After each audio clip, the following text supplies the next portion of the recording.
प्रथमावनो आं नोंथांमोनखौ प्रेस मिडियाखौ धन्यबाद होबाय जोंहा फैबाय थानाय जे एप्रिल मासनि 12, 13, 14आव जोंहा बावखुंग्रि फेस्टिभेला मोजाङैनो मोजां जागोन एखेबारे मोजाङै जाथारगोन बेनिखायनो आं बयखौबो खावलायबाय जोंनि बावखुंग्रि फेस्टिभेलाव बयबो फैनानै पार्टिसिपेट खालामो आरो हाजो गाखोनाय कम्पिटिसन गिला गेलेनाय कम्पिटिसन मोसानाय कम्पिटिसन माने खमलायनाय कम्पिटिसन बेवहाय बयखौबो आंनि गेलेगिरि बिथांमोनखौ बयखौबो खावलायबाय आरो पार्टिसिपेट खालामनानै प्राइज लांनो थाखाय आं बयखौबो खावलायबाय जिखुनु 12निफ्राय जागायनानै 14 तारिखआव जोबगोन बे मेलायाव जाहाथे जोंहा 14 तारिखआवथ' लाख लाख मानसि जाखायो देग्लायबो लाख लाख मानसि फैगोन आरो जों बेवहाय बे खुंनो थाखाय गोबां जोंनि आलासि बिथांमोनखौ लेंहरदों आरो बिथांमोना 12 तारिखनिफ्रायनो पार्टिसिपेट खालामगोन हारिमुआरि आयदाबो थागोन नामा लोगो बैसागु मोसानाय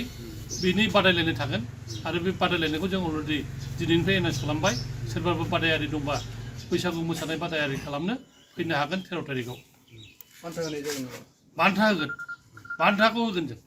हिल ट्रेकिंनि जिहेतु बान्था बेयो देग्लाय माबायदि थागोन बेयो 50,000निफ्राय आरो 25,000 जायो फार्स्ट प्राइजआ 50,000 जोङो आवगायाव 1 लाख होदोंमोन खिन्थु थांनाय जे बिटिआर गभर्नमेन्टआ 50,000 होदों देग्लायबो 50,000खौ होनो थाखाय आखायाव लादों बे बोसोरफ्रोमबो बर'नि ट्रेडिसनेल जानाय ओंख्रिनि मोनसे कम्पिटिसन बेथ' थाखागोन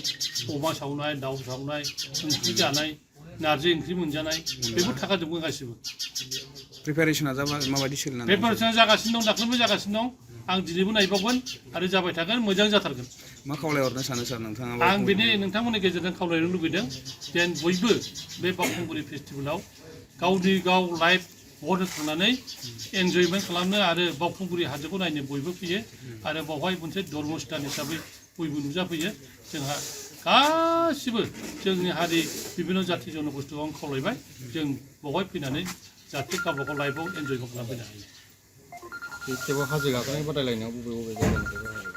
बे हाजो गाखोनाय बादायलायनायाव गोबां जायगानि जोंनि आसामल' नङा गोबां जायगानि हिमाचल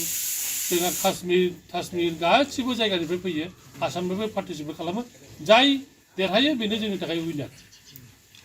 माराथन खारनाय माराथन खारनायखौ जों देग्लाय खालामासै साइक्लिंखौबो खालामासै जों देग्लाय थेंक इउ सार